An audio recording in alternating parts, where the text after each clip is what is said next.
Apabila manusia itu telah meninggal dunia, maka roh mereka akan berada di alam yang baru, yaitu alam barzakh. Ketika hidup di dunia ini, manusia telah rasakan luas dan kepenatan, namun di alam barzakh nanti, keadaannya lebih besar, malah lebih panjang perjalanannya, dan berseorangan membawa diri menghadap Allah Subhanahu wa Ta'ala. Pernahkah Anda terfikir di manakah destinasi Anda selepas meninggal dunia? Dan di manakah perginya roh orang yang meninggal ini? Sebenarnya roh yang baik atau yang jahat akan diambil oleh malaikat, dibawa naik ke langit dalam keadaan yang berbeza, yaitu roh orang yang baik dalam keadaan wangi dan dibanggakan oleh penduduk di langit, manakala roh orang jahat dalam keadaan berbau busuk dan dicela oleh penduduk di langit. Apabila manusia hampir mati dan akan menuju ke alam barzakh sebelum ke alam akhirat, maka nescaya turun kepadanya oleh beberapa malaikat dari langit yang putih segala wajah mereka, seolah-olah wajah mereka itu matahari.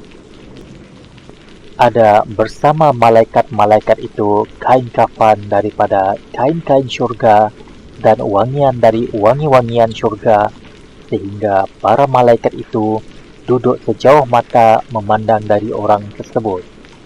Kemudian datang malaikat maut ke atasnya, sehingga duduk ia dekat kepalanya, lalu berkata, "Wahai roh yang baik, keluarlah kamu kepada keampunan Allah dan redanya."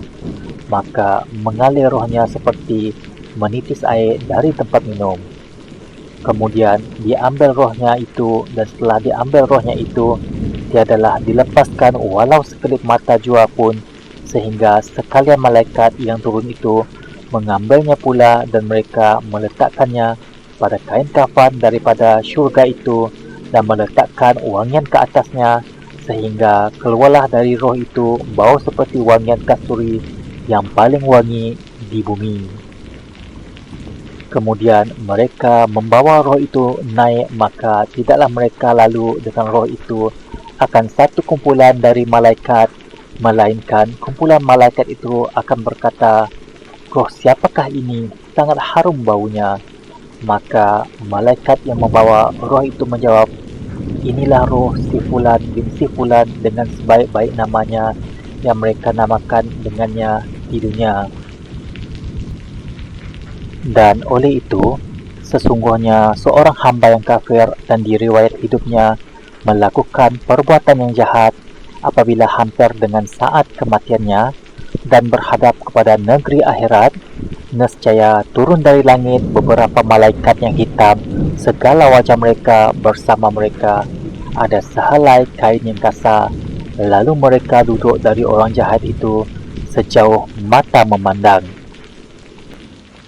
Kemudian datang malaikat maut, sehingga duduk ia dekat kepalanya, lalu berkata, "Wahai roh yang keji, keluarlah kamu kepada kemurkaan Allah dan marahnya." Lalu dipecah-pecahnya roh di dalam jasad itu, kemudian dicabutnya dengan kasar, seperti dicabut akan dawai berduri daripada bulu yang basah.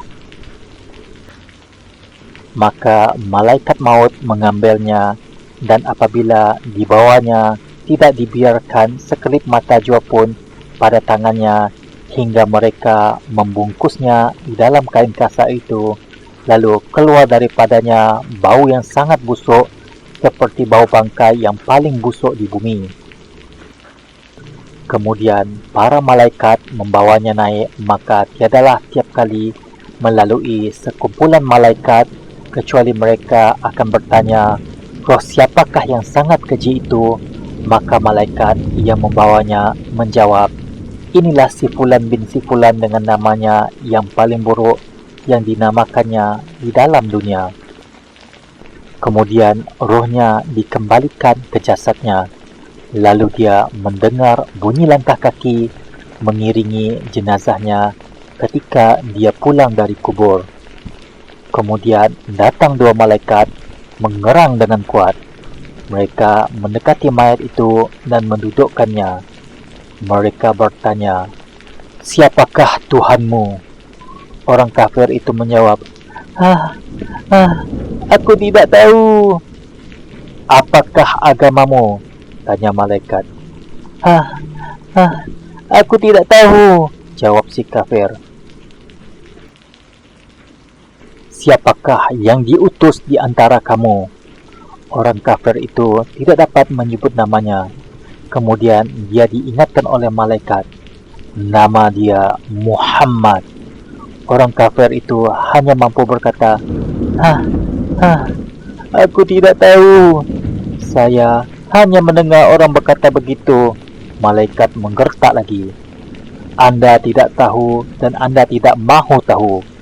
Tiba-tiba terdengar suara dari atas. "Hambaku berdusta, bukakanlah bagi mereka neraka. Bukakanlah bagi mereka pintu-pintu neraka." Wallahu a'lam bissawab.